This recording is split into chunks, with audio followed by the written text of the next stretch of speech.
brings us perhaps to one of the questions about the family, what's it called? Constellation. Constellation. Is that what we call it? Yeah. Yeah. All right. So given what we know now about soul condition and aspiration governing rapport, those of you who are doing family constellation stuff or are engaged in it, what could do you want to explain what it is for the benefit of others who might not know, and then let's deduce what might be some of the principles or some of the factors involved. Who wants to do it? I'll attempt to explain it because it's a difficult thing to put into words, but it's usually done in a group where we're investigating usually an issue, and you're When you say an issue, you mean an emotional issue? It could be a medical issue, it could be a relationship issue, it could be a So I'm family fighting issue. with my husband, I've got gout, something. Yeah. Okay. And then the representatives are chosen to represent your gout and you and maybe your grandfather. Father or whatever. Exactly, or so And who decides who is represented? usually the facilitator of the constellation, or sometimes somebody might be drawn. People put up their hands. People put up their hands. So Yes. if I have gout and so I'm coming, I want to solve this gout issue, Yeah. then you might select someone, so Emma might become me, Yes.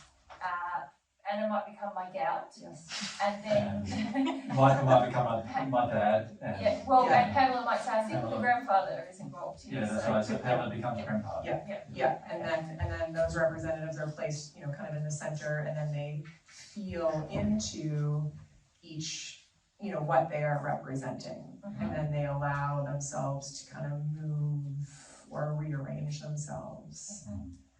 And And do they speak? Do they? Minimally, usually. It's So it's all about spatial. Looking at the dynamics between the two, or the what's happening in relation to one another. And are you the facilitator telling people where to go? No. Or like Anna is deciding No. that is here, Emma is deciding. Yeah, each representative is choosing for themselves. What they're going to say and do. Exactly, yes. So it's like very clearly orchestrated by spirits. Very Very Very good. Amazing. Yes. I'm very curious about this conversation. Yeah, and you were saying it's amazing what happens. Sometimes, Get the mic, yeah. in my minimal experience, sometimes it's amazing. We've never met the grandmother. The person who's representing the grandmother says, I didn't even have to think or make a decision. That came out, or that movement came out, and then the feedback is like, that's my grandmother, stuff like that. Okay, so what would govern, can we agree this is largely orchestrated by spirits? Do we? Yep. With the purpose? What's the purpose? In my opinion, is to become more aware of issues that we're in denial of. So in our soul condition? Is it emotion based? Yes, very emotional based, or maybe there's issues within the family dynamic, like belief systems, like a false belief systems that are passed down through a family line. Yeah. Of course, we're asking all these questions that we already know the answer to. Yes,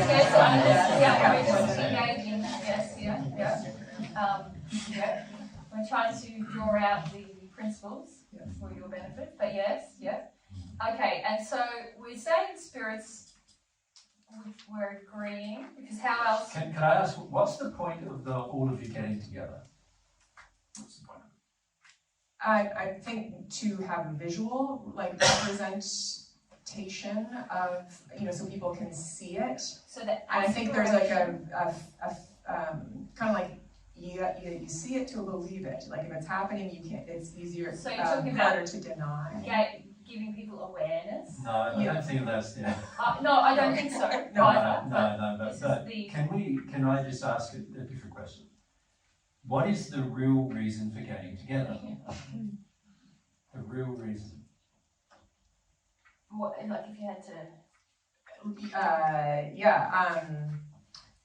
Personally, I've found it helpful. You know, it's a lot, some of these things where it's like, okay, I'm finding people who are wanting to explore, go deeper, you know, like these similar interests of wanting to, What's the real reason? We're saying it's. That's not the real reason. What's the real reason? Fundamentally, isn't it that you feel you need help to access something emotionally? Isn't that the reason? Me. I was really resistant to doing it, Yeah.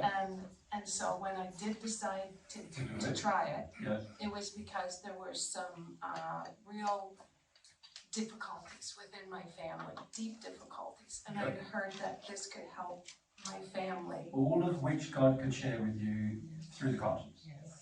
All of which God could deal with you individually without needing help from anyone else. But can you finish your story? What happened? Because I think I know what happened. So yeah. So we did it, and With your family or just you?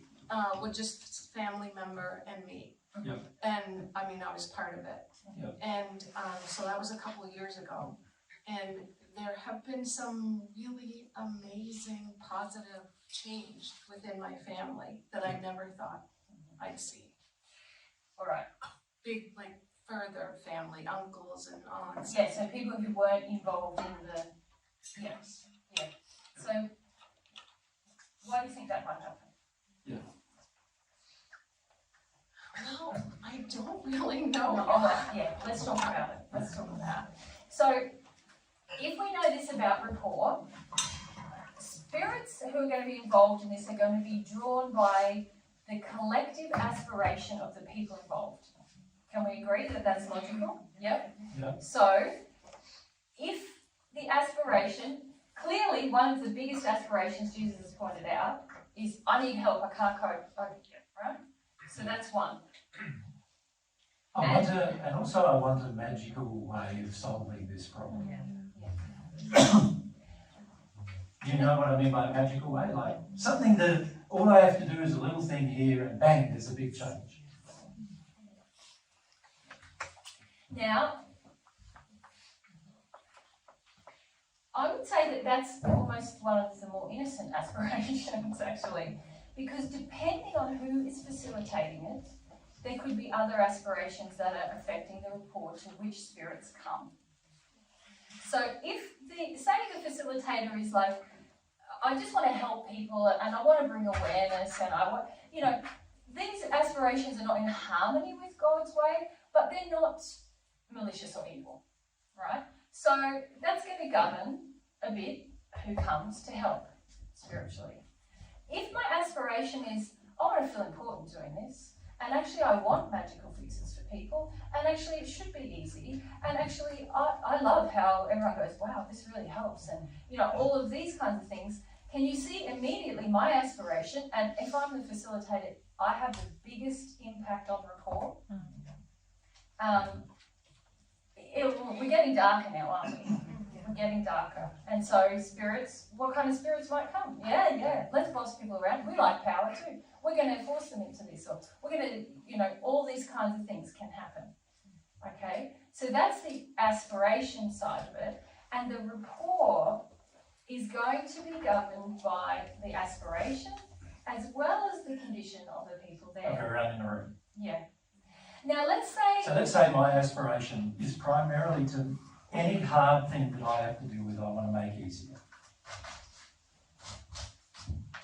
Let's say that's my aspiration. What's going to happen? what kind of spirits might get involved there? Ones that help you avoid.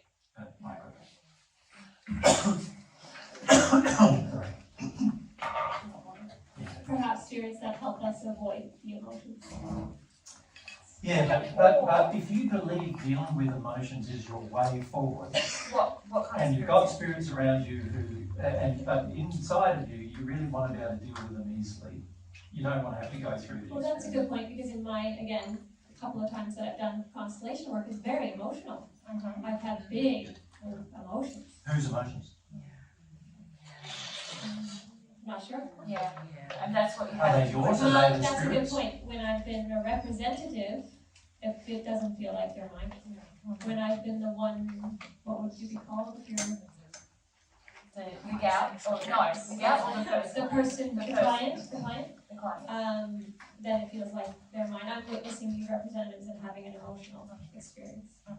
And what about the truth of this, what's going on? How much do we talk about, okay, spirits are gonna come, and if you're grandma's probably gonna come and overcloak you. Is this open? Do we talk about that? No. Like, see, the problem with a lot of what these kind of things do is they are attracting a group of spirits whom you do not know.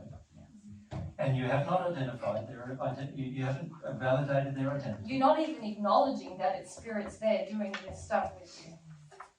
You don't understand their motives. For the large part, your motive is to avoid some emotions or avoid some hard choices in your day-to-day life, is probably a better way of saying it.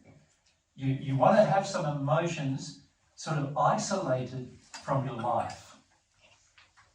In other words, you want to be able to go through some emotions and hopefully your whole life changes without you having to make other decisions in your life. You hope that there's a magical solution. Fundamentally, that's what you're hoping for. Now, what kind of spirits are you going to attract? Are they going to be spirits on the divine love path? No. Right? They're not interested in magical solutions. They're interested in permanent ones.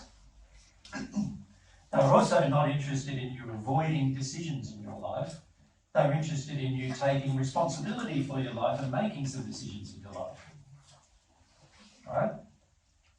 How many of you, when you do it, feel uncomfortable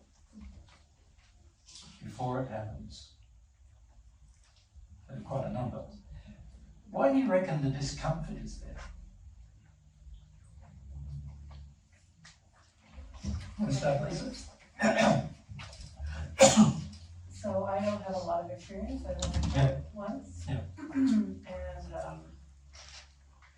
there was just something in me that just didn't feel right. So about letting, I did feel like something was coming over me. I did get some really interesting feedback from it, but at first it was like this, it didn't feel so good, and then the feedback even felt like, it was true, but it was like a pressure to like fix it right away, almost, you know? Like, so that's been my experience. So it's like there's a feeling of resistance, maybe? Now, the average person facilitating would say you're resistant, rather than maybe recognising it as a comment coming from God through the conscience. Right. See, the issues I see is that you're sort of It's very dangerous. To be honest with you, it's very you're dangerous. playing games with spirits without being educated. Yeah. No one there is being educated about what they're playing with, and the aspiration of the facilitator, as well as the other people involved, are going to govern what spirits come. Yeah. And they're going to govern the, efficacy, if I can I don't even think we can call it something that is efficient to do. But even say there's the scenario where bigger family things happen. Yeah.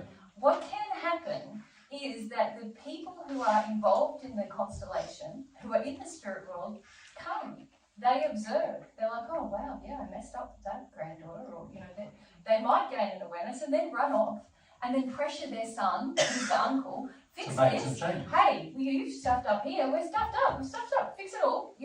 But is anyone's free will or truthful awareness of what's gone on really engaged there? It's more sort of bossing around, isn't it? Rather than people dealing with the causes of what's gone wrong in their life and why. And all for the purpose of wanting a magical solution for it all. An end to sort of suffering without dealing with the cause of the pain that was the source of the eventual suffering. And also, many of you don't realise you've actually attracted darker spirits to you doing it. Yes. And codependence with those darker spirits, Yeah, certainly.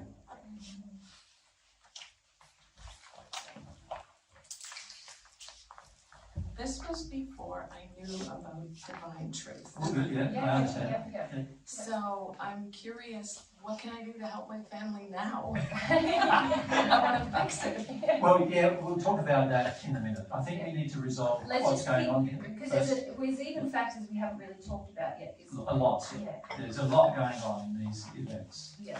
Yeah. Yeah. And And the spirits who want to have feelings are often attracted to this because they know, oh, these people want to have feelings and I want to have my feelings. But I'm no, they want commiseration for their feelings. So having a person on earth feel their feelings makes them feel like they can feel their own feelings. And a lot of times, what you're actually feeling when you're having a cry writer is not your feelings, it's their feelings. And because your feelings and their feelings are similar, there's a very interesting thing that goes on there, isn't it? When you believe somebody is commiserating with you, you feel loved more. And therefore you feel like you can feel your feelings more. Right? The other problem is that you're not addressing your own resistance to feelings. That's probably the biggest issue, isn't it? We're using a tool to get over our resistance, and Some of your biggest work's going to be dealing with your resistance to feelings. I understand the appeal. It appealed very much to me when I first remembered who I was, and I was like, oh, there's a shit ton of emotions for me to feel, and I don't want to feel any of them. What's a tool that could help me? But experience has shown me, unless you deal with the resistance to feeling, every emotion is hard. Every emotion is a struggle to get to. You want to get to a point Not where... only that, you don't get to the bottom of it, ever. Because there's always the resistance stopping you from getting to the bottom of So it. if you think about it like a full surrender, there's a feeling of like, oh no, feeling, get into a bit of it, but really the resistance, the battle against it is still within you. And so it's very hard to just let it all come out. So, and I think as you just said or about to say, the biggest work you do is getting rid of your resistance to humility, really. To really gaining that humility back in your soul is most of the work. And can I also point out, by engaging in role play with other people about your feelings, you are now doing two things to those people. You are using their time for your own advantage. Now, does that sound to you to be a loving thing to do? Right? Does it sound to you that it would be loving for me to expect you to be involved in my feelings? Aren't my feelings my own, and aren't I personally totally responsible for them? Yes. So if I'm now involving you in a method of solving my feelings, am I being loving to you? Can you see I'm not? Love requires that I own and take full responsibility for my own feelings without involving you in them. That's what love requires. Right? Now, of course, if the conscience was open, you would know all this. So that also says that when you're doing this, the conscience isn't open. Now, this also then causes you to open the conscience less, because you become dependent on a process which you think is benefiting you, but actually not benefiting you. And you think it is, but it's not. But also you're being unloving while you're doing it. Now there's extra sins being accrued, which you're going to have to address at some point. Right? And it's all happening because you feel you can't handle it yourself, which God wants you to feel. He wants you to believe and understand you are the pinnacle of His creation. You can handle everything yourself, every emotion. It doesn't mean you have to live an isolated life. It just means that anything within inside of you, you can handle. You can deal with it. God wants you to understand you can deal with it. Now, this is saying, I need help of a group of people to deal with it. Out of harmony with God's truth. Can you see? God's saying, you can deal with it. You're saying, no, I can't. I need some help to deal with it. If someone is going to help you, the way they can help you is help you understand your own blockages to your own emotions. the reason why you don't feel your emotions is what needs to be discussed and dealt with. Because if you didn't have any resistance to feeling your emotions, you wouldn't need help discovering them, because No. they'd just be happening, wouldn't Yeah, they? and It's like a little kid's just having their feelings. They don't need you to say, oh, you're pretty sad right now and this is what it's about. Their feelings are instructing them. But it's when you get shut down and you've got all these reasons why you think it's good to be shut down, that's where the work is. That's where the truth is helpful. If someone says, hey, you're afraid of your feelings for these reasons or whatever. Yeah. now what you're going to get in a mixture in the room is sometimes it's going to be the thoughts that the person has. Let's say I'm role playing your dad. Well, I'm going to role play partly upon my own understanding of my own dad. And then on top of that, which by the way, often dads have the same injuries, so it might help you, And then other times I'll be role playing, if I really get out of my body, I'll be having the spirit come over me and role playing your dad. Now that might not be your dad either, it just might be another person's dad who wants to be involved in the process. But none of you know what the hell is going on. And if you don't know what's going on, should you do it? Psychologically, like, should you do it? It's like, oh yeah, I'm making an atomic bomb, but I don't know I am. Yeah. Should I do it? Right? Obviously not. Understand what you're doing and the potential power of what you're doing and the potential pitfalls of what you're doing, then do it. And right? Be honest about what's going on, that we want help, we feel like we can't cope with our feelings, that spirits are running this show, at least that's more honest, isn't it? Yeah. But ask who you find, let's get into this. What are all your protestations? Can you feel your protestations? I can feel them. Yeah, say it definitely. It's just like the protestations you had about pets. But it's all right. Let's get them out. Let's talk about it. I was a constellation facilitator in the past. Yeah.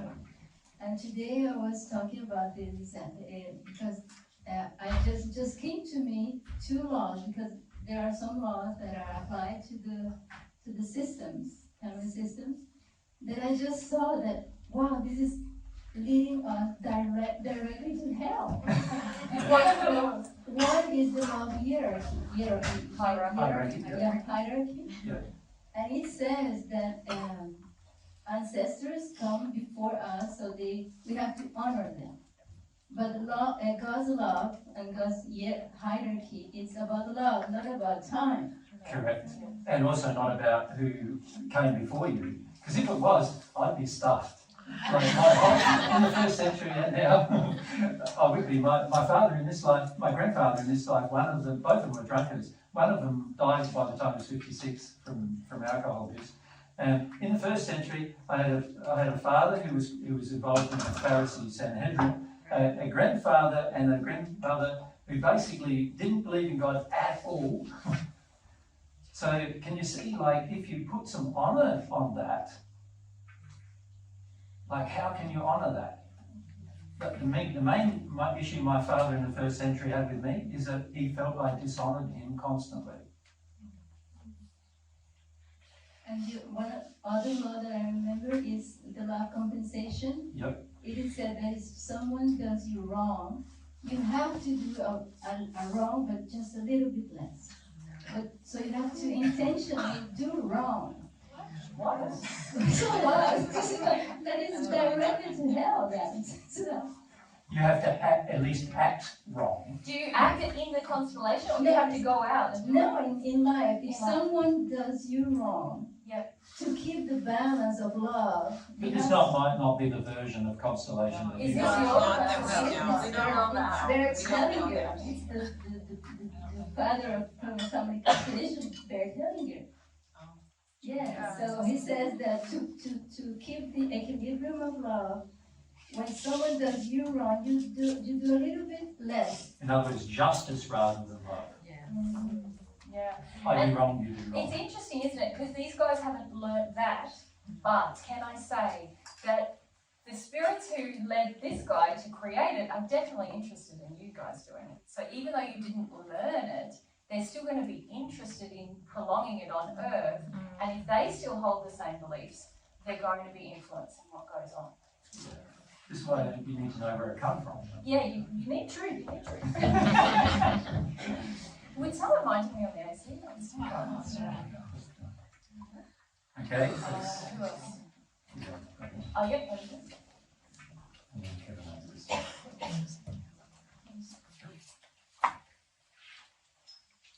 It's very common in family constellation session that the people get the problem. Can be disease, difficult in relationship, sexuality, whatever.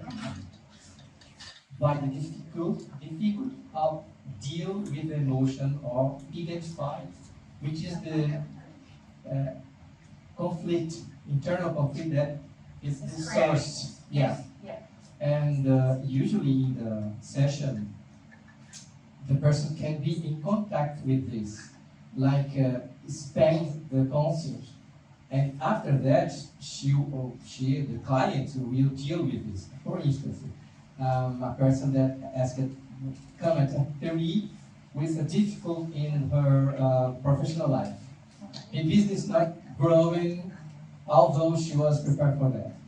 And in the family constellation set, I saw that her representative was hiding something. And I directly asked to her, what you are hiding?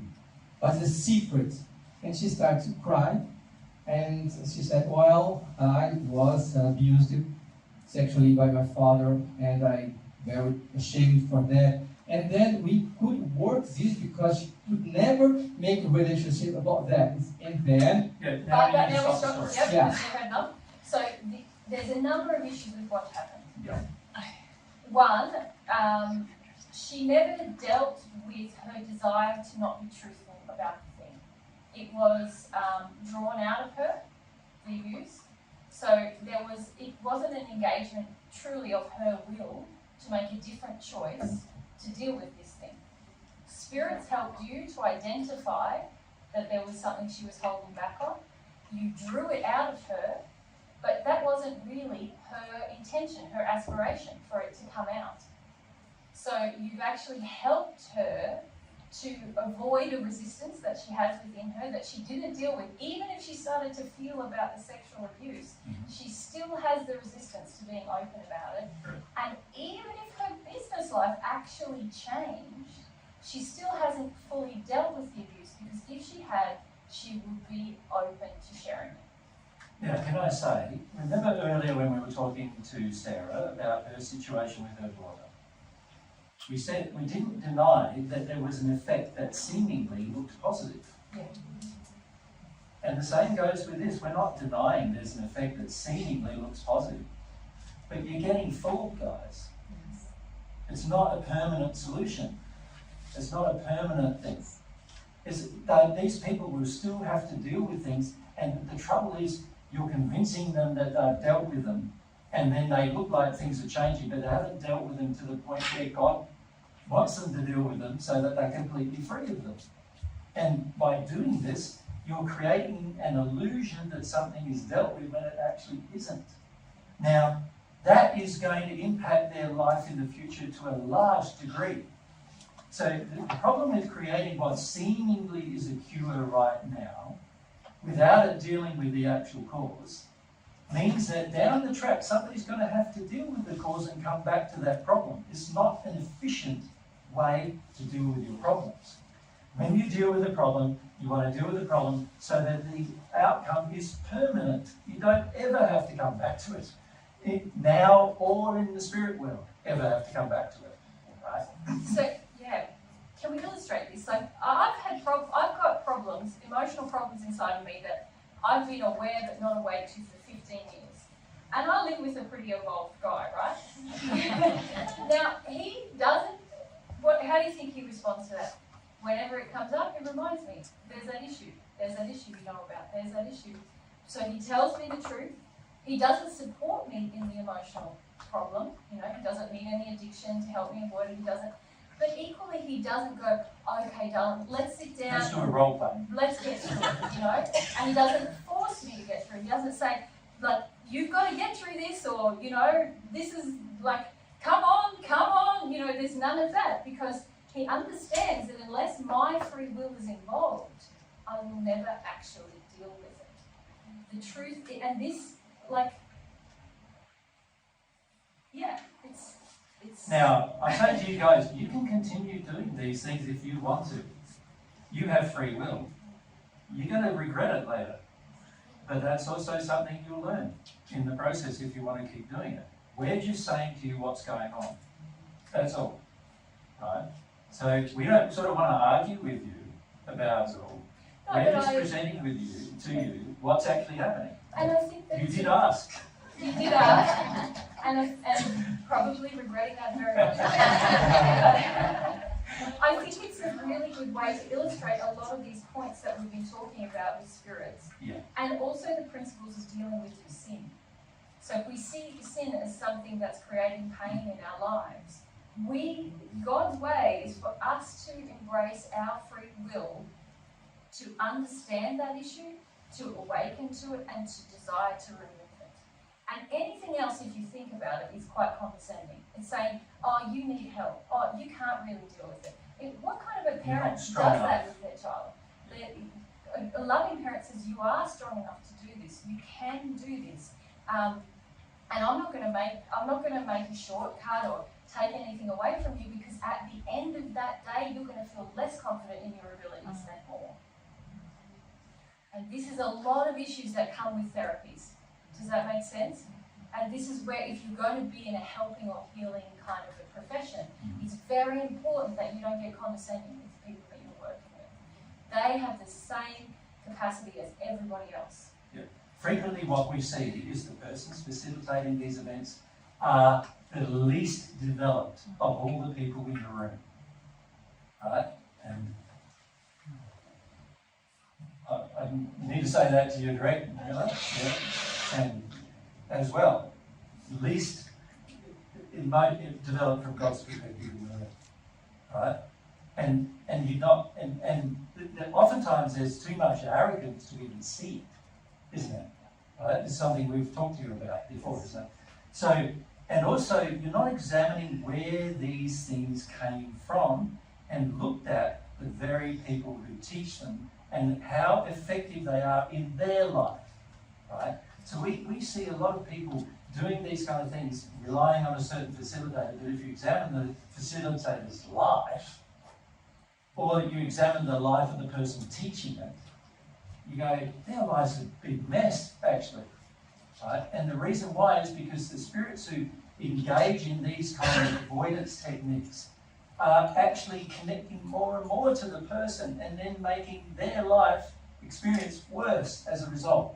And the person is getting fed addictions of power, or getting fed, you know, the whole thing where everybody honours them or respects them or thinks that they need them in order to progress. And the net result ends up being that the very person who's facilitating ends up being in this power dynamic that degrades their own condition further, to the extent that they often die in such very poor conditions.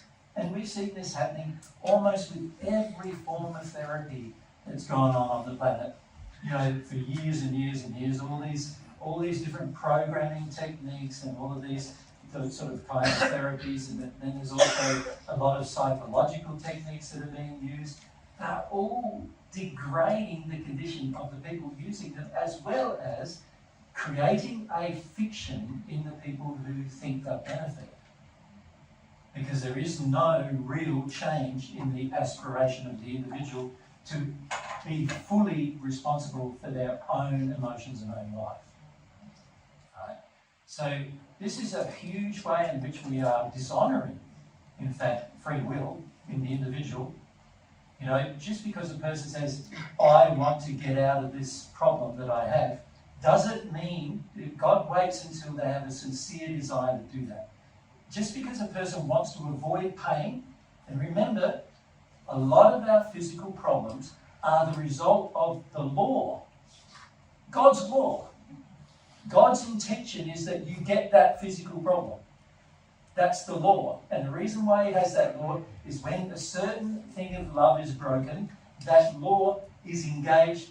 The law that God has set up is engaged. It's a perfect system. Anytime you try to negate the effect of the law without dealing with the cause as to why there's a problem, then you are actually working against God's law. And if you're teaching it to other people, you are actually teaching something that's against God's law. And if you're doing that, that's a spiritual sin that is one of the most extreme sins you can commit. There are people in the hells of the spirit world only because, that are in the place of murderers, by the way, that are only there because they talk the wrong thing to large numbers of people on earth to the people's detriment. And they did it because they wanted power and control over other people in some way or another, right? And they wanted power and control over their own feelings in some way or another. So you've got to be real careful about these kind of decisions and choices, right? That you're making. And what I notice is that most people are completely unaware of what's going on to their own detriment. Right? So is there a therapy that can be aligned to the God's principle? God's love, therapy. God's truth. God's truth, therapy. It's all about the intentional aspiration behind the therapy. That's the simple answer. If the aspiration is aligned with God's laws, God's love, and God's truth. Let's define it as God. Faith. Love. Truth. Humility. God's therapy. For you. They're it. They are the most efficient, the most beneficial, and if you engage them, they'll have the most permanent success, only permanent success. And you don't need anybody else. No, but you do. You might need help sometimes, in the sense of somebody telling you the truth. You might need help sometimes in somebody saying some things to you that increases your faith. You might need help sometimes in seeing that you're not humble and you need to be. You might need help sometimes seeing the reasons why you're blocked to humility. Sometimes you need that help, right? And being loved really helps. Being loved really helps, right? So if you have those things, they can get you through everything. You know? 2,000 years ago, I didn't have, what did you call it? Constellation. Constellation therapy. 2,000 years ago, I didn't have neuro-linguistic programming either, right? And do you think a person in the middle of Africa cares about constellation therapy or neuro-linguistic programming or whatever other therapy is being used? No, they are worried about their very day-to-day life and how to survive, right? God's truth will help them as much as it helps you. All these other therapies, they don't help them at all. So that should already tell you that if it can't be applied equally, it must be false. You understand? There are so many ways in which these kind of things break the law, break God's laws. And the majority of us don't see it because we haven't been educated as to what are the qualities of faith, what are the qualities of truth, what are the qualities of love, what are the qualities of humility. What does it mean to have an aspiration, which is a part of faith? What does it mean to have passion and desire, a part of faith? What does it mean to be able to analyse my own soul condition? That's a part of humility. We don't understand the relationships to all of those things, and so we think we've got to get something else. We've got to do something else. Right? So I'm not saying don't get help. There are times when you need help. Everyone in the spirit world gets help, but they don't get help to feel. Nobody gets help to feel. Nobody. They wait until you want to feel, and then you get some help. Nobody gets help to push them into feeling, because to do so would be against the law of free will, right? Nobody gets pushed into it. You have to get to the stage where the desire is present, then you get help. And by the way, you only get help on the one thing that you had a desire for. Right. Nothing else. So if one time you had a desire, oh, I've got a problem with my relationship, I want to sort that out, then somebody will come along and explain to you. As long as you've exercised that desire and you want that assistance, somebody will come along and explain to you what it is. Most of the time you guys are going to disagree with them because you don't want to do it, right? But you're asked, and then they'll tell you, and then you go through a process generally, it usually takes a few years, of disagreeing with them vehemently, like angrily disagreeing with them. No, I don't agree with that, that doesn't work, why would that work, I don't want to do that, blah, blah, blah. And then have a big meltdown, have a big spit, and you have your tantrum and everything else, and then you get to the point where maybe they're right. Maybe that's what I should do. And that is the most efficient process to actually make change. You've got to go through the anger and the resistance and the yelling and screaming about it and all getting upset, because that's a part of the resistance you have to doing it right now anyway. And I tell you what, it helps you break down your facade, and all the things you want to think about yourself all get broken down in that process, because you can't go, oh, I'm all rosy and wonderful and together, you have to go through this process and go, actually I'm mad and I'm angry and I want to keep my sin, and what is this all about, and oh, can it really be that? No, all of that helps you to become a more real person who feels more equal with everyone else, because you realise your poo stings, Just like everybody else does as well. That's right. So you get to a point where in the spirit world, and this is what we want to replicate on earth if we want to progress the most efficient manner. What we want to do is replicate the fact the person says, I want some help. So you go to them and say, I think I might be able to help you. What the problem you're saying is that you've got a problem with, let's say Mary and I have a problem. She's doing all the work in our family, and I'm just sort of the man who lays back. I come home from work. I get to have the life of doing the work I love and coming home and getting a wife love me. But she does all the hard things, like she pays all the bills, she does all of the laundry, she does all the cooking, cleaning, she looks after the kids and all those other things that I want, but I don't want to work that hard for them, right? So we recognise, or she recognises there's a problem. Somebody else a woman who's dealt with that problem would be the most ideal person to help her, wouldn't it? That would be because the woman has been through it all. She's been through changing that and then having to stand up and say, no, this is wrong, having the angry husband yell at her for a while, and while he's having a meltdown about the fact that his life's changing and he doesn't like it. Like, she's the one who's able to help Mary the most. I can't, because I'm the one who wants what she was giving before. I can't help her at all, really, can I? All I'm doing is hindering her progress. So she needs somebody who's going to be able to help her say, what do I do? Right? So Mary asks, what do I do? The person comes along and says, this is what you do. Mary goes, I don't want to do that. If I do that, my relationship will break down, I won't have the security in the house, also my kids won't like me anymore if I change some things there, my husband won't like me anymore. That's all too much. Is there an easier solution? And the girl says, no. The woman helping her says, no easier solution. This is the most efficient way. And Mary, for a while, Mary might first go, surely there's an easier solution. I'll go and do some magical thing, let's call it, what do you call it? Constellation thing. That will work. I'll do some things that my husband doesn't know.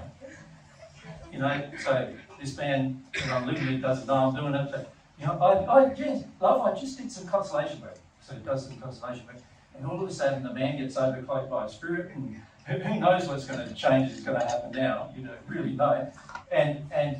And Mary's going, things are looking like they're changing. She hasn't had to do any major decisions, major choices. I haven't had to have a proper conflict with you. Haven't had to have the conflict. Let's change the rapport in our relationship to be more a loving one. Yeah. She's just doing these things, and I'm feeling pretty manipulated actually, as the man in the process.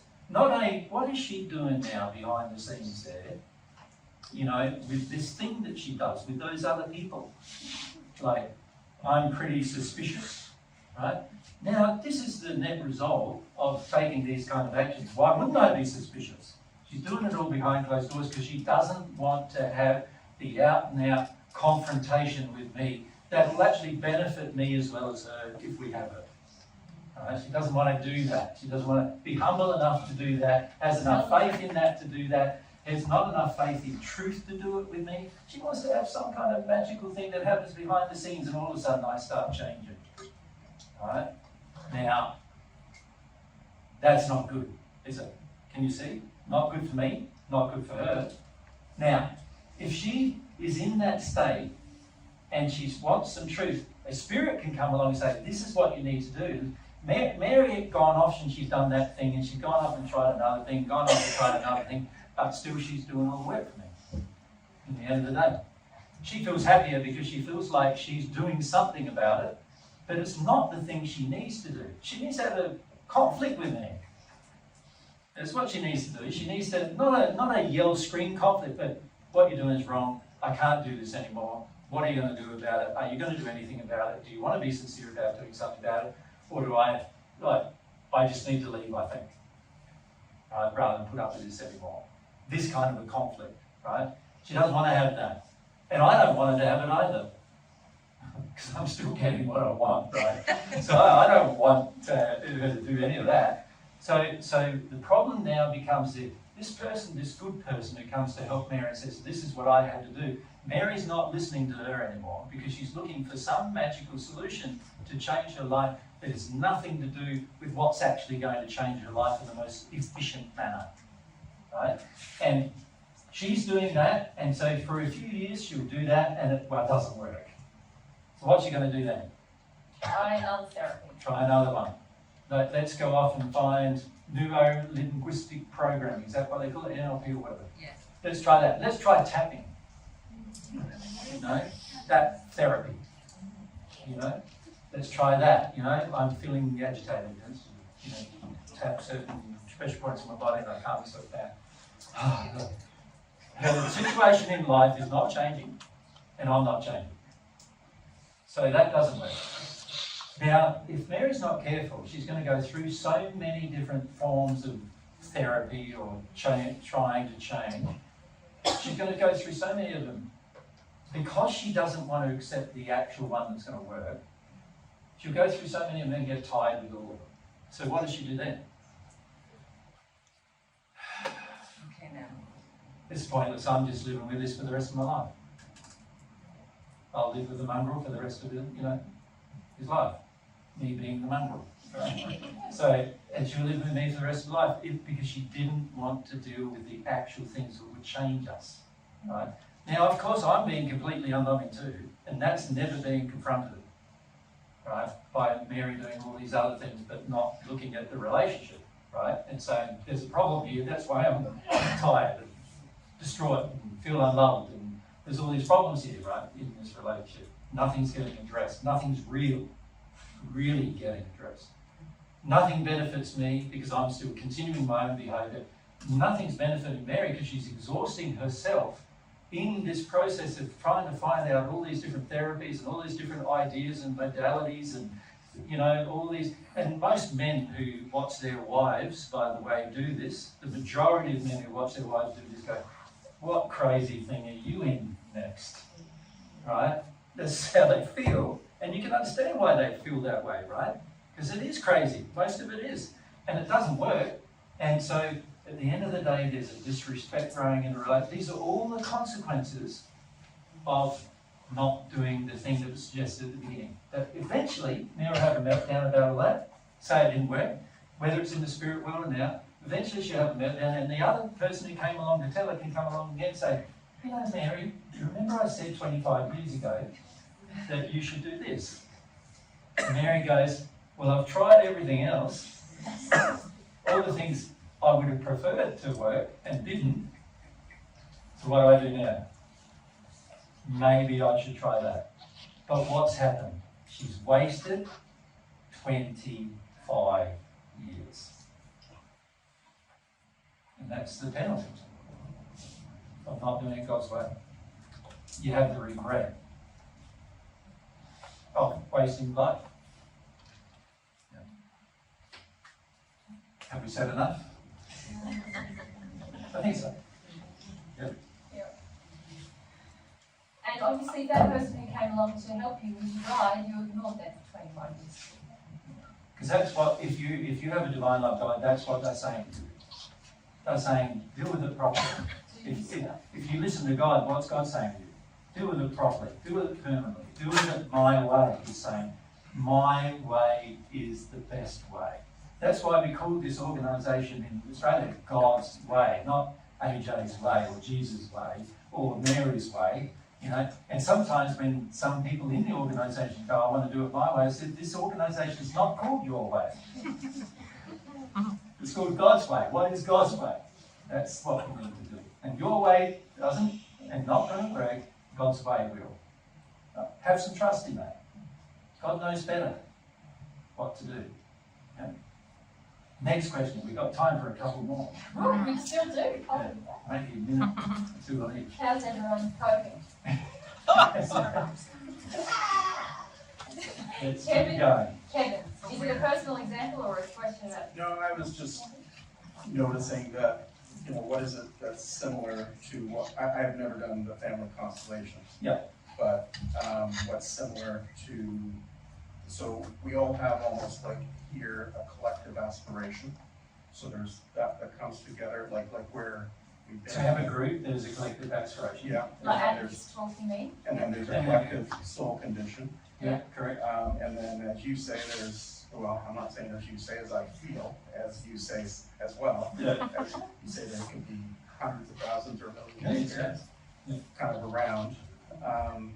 But then the difference between what you're doing maybe and what something that's facilitated, whether there's a hierarchy, is that you're saying you're almost helping us deconstruct Other hierarchies. our false aspirations or our false soul conditions, and come into the 4 traits that you talked about, or something like that, right? Yeah, and also our goal is not to be your leaders. Our goal is to be your educators. Right. Just like a spirit who would come to you asking for information. When you ask for information, he'll give you information. That's all we're trying to do. We've had 2,000 years of experience, and all of it with God. Right? So all God's way. Right? Now that should amount to something for anybody who values that. But obviously if you don't value that, you're going to think it amounts to nothing. You know? But if it's worth investigating, then maybe it's worth applying in the proper way, in the proper manner, and then you can experiment with that and whether that works or not. Right? What we see a lot of people doing, they're going, the proper way is too hard. You know, this whole thing of becoming aware of sin to awakening, that's all too hard. I want there to be some manner that examines the fault of my family and the fault of others as to why I feel what I feel. The whole family constellation thing is really saying, oh, your mum and dad did this and your mum and your dad did that, and that's why you have the problem you have, right? That's not true. The reason why you have the problem you have is because you believe things that are sinful on a spiritual level. That's the reason why we have the problems we have. You know, I've had similar problems than you, in the sense of similar upbringing from many of you. In the first century, my father was abusive, just like many of yours have been. In the first century, my mother was a nurturer, just like many of yours were. And I grew up with all those things, but I broke the paradigm of my family, not by doing work like family constellation work, but actually by listening to God and applying God's principles in my life, right? And understanding what my sin potentially would be if I did things wrong, right? I had to come to that conclusion in myself. If I change my sin, everything around me will change. The rewards of that, God's love can come to me. God's love removes any cause. So you know, when you focus on, let's have a discussion about my family and what happened there, God's love can do that work for you as long as you repent. As long as you understand the law and how it works, God's love can do all of that. So why do you need to do all of that? You don't need to do all of that. What you need to do is get from sin to repentance. But see, the average person goes, that's too hard. I don't want to even recognize that I sin. I want to think that it's all somebody else's sin that causes me to have these problems that I have. Right? And it's not. It's not. It would be very vicious of God to visit illnesses upon you that have been caused by others, right? It's actually a belief inside of you that causes them, right? And also, if I have a focus that the only reason why I've got a relationship with God and the only reason why I'm listening to divine truth is because I'll cure myself, then you're pretty selfish. Because that's a very selfish thing to think. Like, wouldn't it be better that you learn how to love others, that you learn how to properly care for others, that you learn how to care for the environment? These are all things outside of yourself, as well as learn how to care for yourself. That would be good, wouldn't it? Not just care for yourself and then nothing else. Right? So this is the focus. You know, God's principles are, God wants you to come to the conclusion that your life is not just about you. You know? It's about all the interactions and all the joys of those interactions you have with others. In the end, it's going to be about you and meeting your soulmate and having this relationship with God and a relationship with lots of other beautiful people who have done the same thing. This is what God wants you to experience. And He wants to help you overcome these little ant problems that are called your emotions, your injured emotions. Right? After a while, you'll start to see them as little ant problems. As you deal with them, you won't feel it when you're going through them. You'll feel it after you've gone through them. Right? But what most of us do is we go, I don't want to have to go through those tough emotions. I don't want to see my own sin. I want to believe the sin is always the sin of others. But our whole family constellation thing is basically based on the premise that all your problems are the sins of others. Already a completely false premise. Right? And this is a problem with these kind of things. So what I love about God's truth is that it's real and raw and blunt and direct and straight in your face. Right? It's a good thing. Get used to it. You know? It's good that it's that way. Yeah?